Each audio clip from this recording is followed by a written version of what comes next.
Ladies and gentlemen, prepare yourselves. It is the fire god himself. It is. Not Sub-Zero. What's his name? Mortal Kombat? Scorpion. It is Scorpion, guys. Scorpion. Excal. Umbra build. I'm not gonna lie. This build, guys, it's hardcore. It destroys dudes.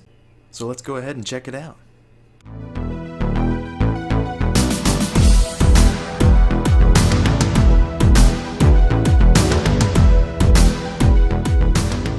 What's going on, party people? It is your boy, Coop, and before we get into this video, what the hell are these numbers about? I feel like I should know what these numbers are about, but I feel like maybe it's something like 2012, DE knows when the world's ending, and they just don't want to tell us about it. Or maybe they do want to tell us about it, that's why they have a damn clock for all of us to see. Maybe that was stupid for me to say. They don't want to tell us about it. So guys, let's jump right into this build because it's pretty crazy. But before we do, let's get it out of the way. What everybody wanted to see when they clicked on the Scorpion video. Obviously, that's the coolest thing about Scorpion. Get over here, dude. I mean, it's the best line in any fighting video game of all time, in my opinion, which is the only one that actually matters. So guys, this Excalibur, man, I was thinking, you know, the sacrifice quest, if you guys haven't done it, then I'm sorry, I don't know, I don't want to spoil anything. Space Mama has, she has a, damn, I couldn't even think of the spoiler fast enough. I was going to say spider legs, but I even ruined spoiling the thing. So guys, this build is insane. You get Excalibur Umbra from the sacrifice quest, as many of you know, and the Exalted Blade no longer is like it used to be, where you had to equip mods on your melee weapon. Look at the destruction, bro. These are level 100 Corpus Techs, and I am one-shotting them with a single hit from this.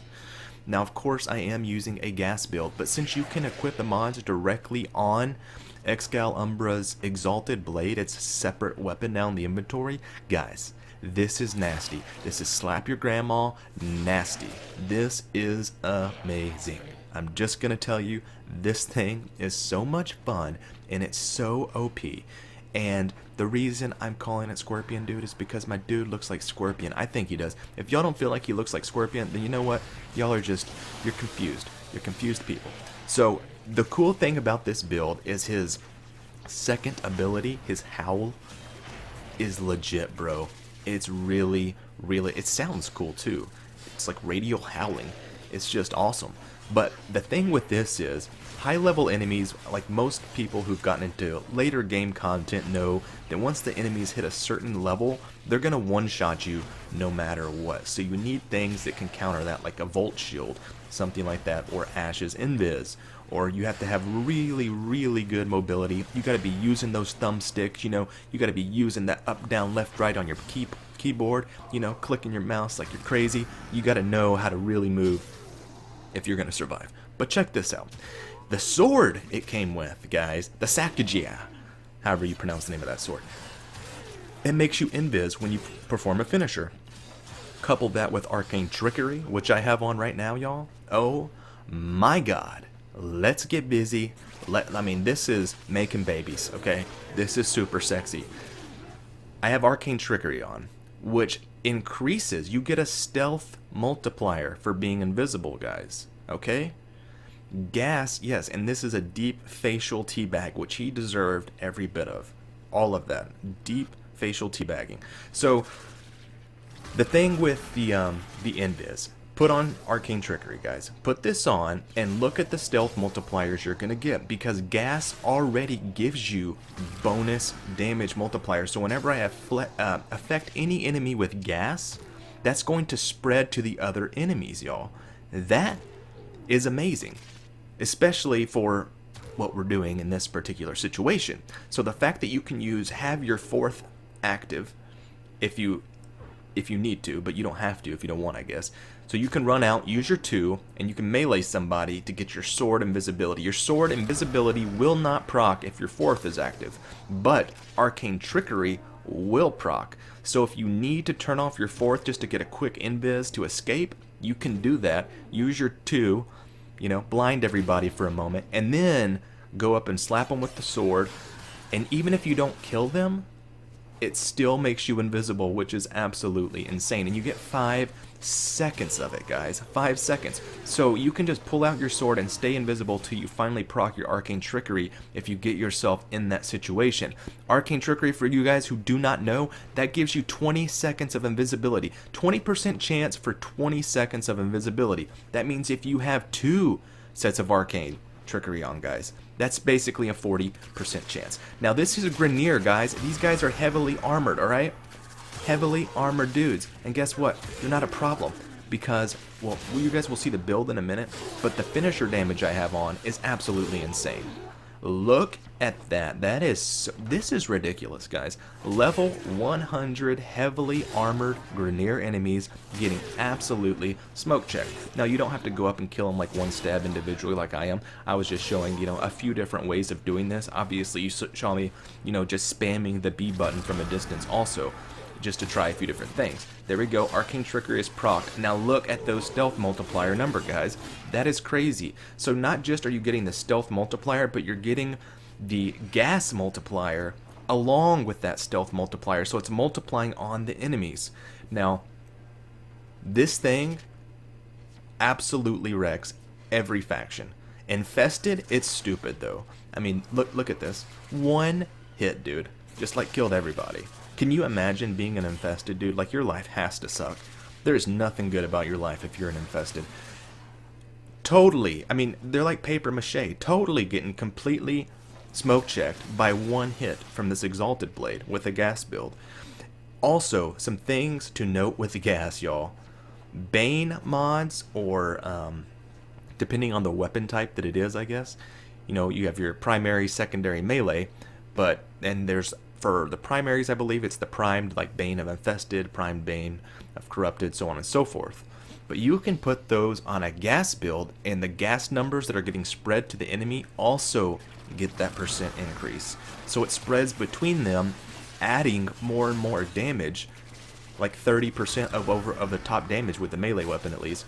With primaries it goes up a little bit higher. So when you're using gas, it is a very good idea to use those mods, the one that say like extra damage against Grenier. For those of you who are like newer to the game, you're not sure what I'm talking about. The mod that when you're a newer player you probably think is just totally stupid and you're never going to use it. No, at least maybe that was just me, but that's how I felt about it. I was like, I'm not ever going to use this. This is so stupid. Why would I not like put some fire on my sword or some ice or something? I didn't think about the faction specific mods. But guys, let's go ahead and look at this really quick so I can show y'all exactly what I'm talking about here.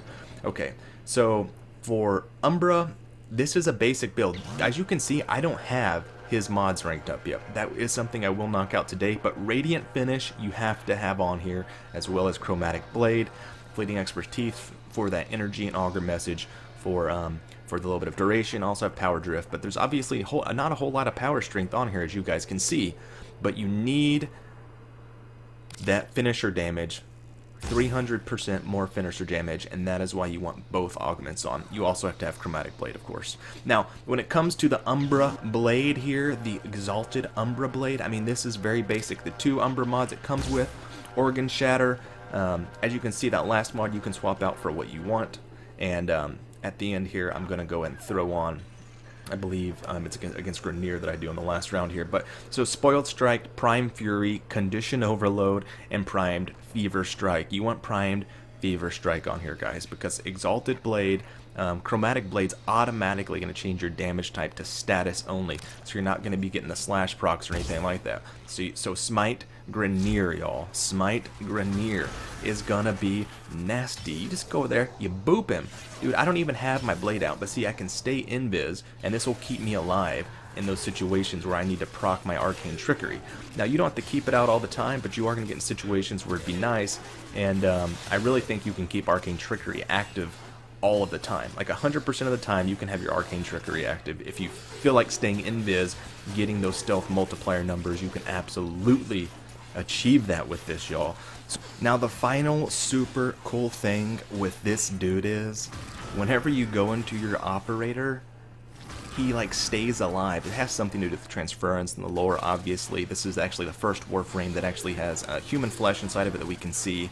a lot of lore that came out of the last video, which I will not get into here. I may make a separate video on the lore.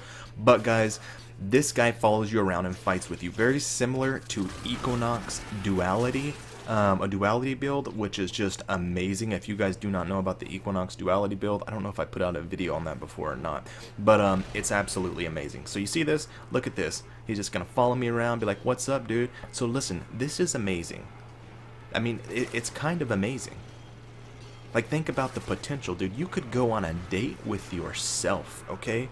You're like, I'm hungry, I don't have any friends, I'll just go with me to Starbucks so I don't look like a loser. This is something that I think most of us gamers could really use, having this potential that Excalibur Umbra has. Just saying guys, I'm just keeping it real, I'm just speaking the truth, y'all.